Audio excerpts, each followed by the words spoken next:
and we're saddened, and we're sorry.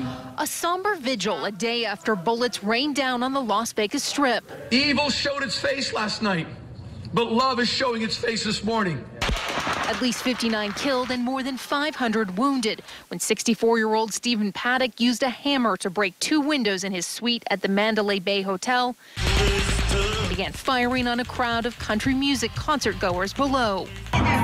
Reloading again and again before turning the gun on himself as SWAT teams closed in. Breach, breach, breach. Paddock is described as a wealthy retiree who would travel to Vegas to play high-stakes poker, gambling more than $10,000 a day several times in recent weeks, according to law enforcement. His brother offered few clues to a possible motive. It's just like an asteroid fell out of the sky. There was nothing that would say he would do this kind of thing. Among those killed, a Tennessee man who was helping his wife to safety when he was shot, and a university student who coached his little brother's flag football team.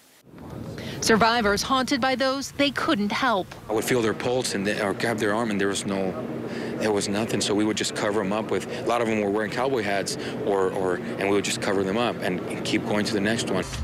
People enjoying a night of music and dancing plunged into a nightmare without warning. Nevada's governor declared a state of emergency here in the county, as well as a public health and medical disaster, which allows doctors and nurses to come in from out of state to help treat patients. In Las Vegas, Sarah Dolph, NBC News. Tap, tap, tap. You could hear him hitting, and then you could hear him ricocheting. We loaded one lady on top of a table and put her on a cart. We put some people in like wheel carts just to get them out of there.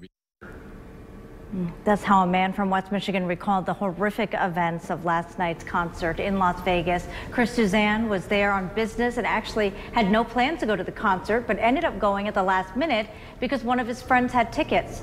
He told us the shots lasted about 10 minutes and says it's only by the grace of God that he survived.